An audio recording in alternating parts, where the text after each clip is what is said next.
Hey guys, and welcome back! Simon here bringing you more Magic the Gathering lore. In this video, let's continue discussing the event known as the Great Mending. In my previous video on this topic, I simply explained what the mending was, how it occurred, and its ultimate consequences. If you'd like a refresher on the mending, I suggest watching part 1 of this mending series. Find it linked here or in the description below. While the mending affected numerous things across the multiverse, the most stark change impacted Planeswalkers. The mending basically rewrote the rules on these powerful beings, reducing their once godly powers to the status we see today. Let's discuss the differences between pre- and post-mending Planeswalkers. Prior to the mending, Planeswalkers were basically gods, described as nearly omnipotent, with unlimited magical power and boundless capabilities. Not only were they more powerful than any other normal mage, pre-mending Planeswalkers were also immortal. They would never age, and death seemed like an abstract concept. They could be harmed, but only through extreme efforts, or by the doing of another Planeswalker. Planeswalkers born before the mending weren't like average beings. They weren't even similar to today's Planeswalkers. The spark that granted them their long lives and great power did so by changing the very molecular makeup. Though Planeswalkers appeared to many as physical people, this form only existed out of the sheer will of the being. In reality, Planeswalkers were nothing more than projections of pure energy centered around a mass of consciousness. This is what it meant to have a spark. They were the living embodiments of the multiverse itself, endless in power, lush with mana, and ageless in time. Though their long lives and limitless capabilities didn't always play to their advantage. As is true with many species that seem to live forever, like dragons, being immortal breeds a certain perspective on life. Most pre-mending Planeswalkers had little regard for the mortals who served or even worshipped them. Some even went insane from the pure isolation that comes with an eternity of losing loved ones. Good examples of this kind of behavior can be seen in the likes of Nicol Bolas, Liliana Vess, and Sorin Markov.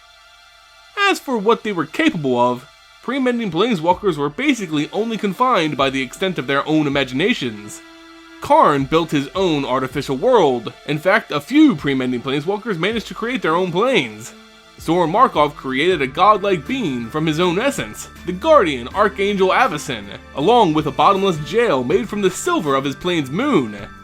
Nicol Bolas fused a broken plane back together, arguably more difficult than just making a new one. Nahiri, Ugin, and Sorin managed to trap 3 creatures of the Blind Eternity, all with the power to destroy worlds. Obnixilis conquered countless planes and bent them to his will.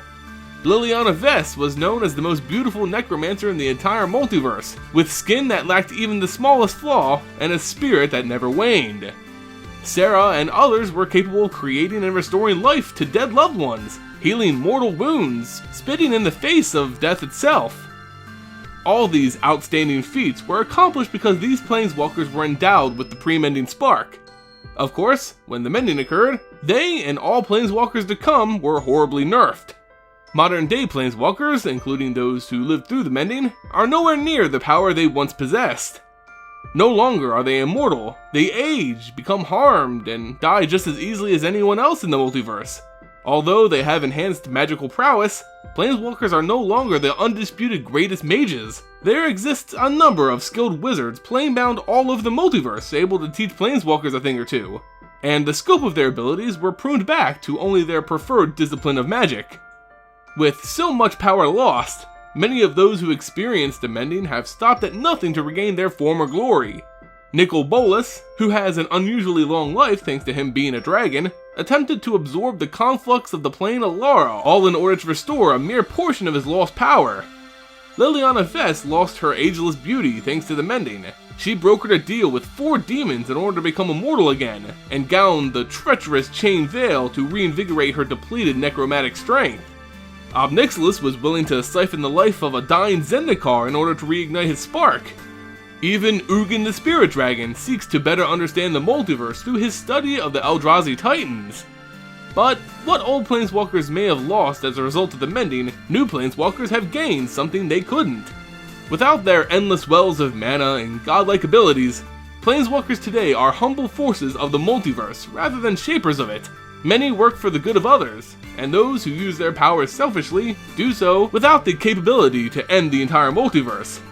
Regardless of their use of the Planeswalker Spark, it's clear that Planeswalkers today are vastly different from what they used to be. But is it for the better? Planeswalkers now aren't just gods who disregard everything as trivial. They're basically average people with important roles to play. They're relatable. Was the nerf required to make the story more engaging, and was it worth the power it cost them? Let me know what you think in the comments below. If you enjoyed the video, consider throwing it a like and subscribe to the channel for more Magic the Gathering discussions and lore. Make sure you check out part 1 of the many videos and stay tuned for more to come. Consider supporting the channel on Patreon or by following me on social media. Find links to those in the description below. As always guys, thank you so much for watching and I'll see you next time.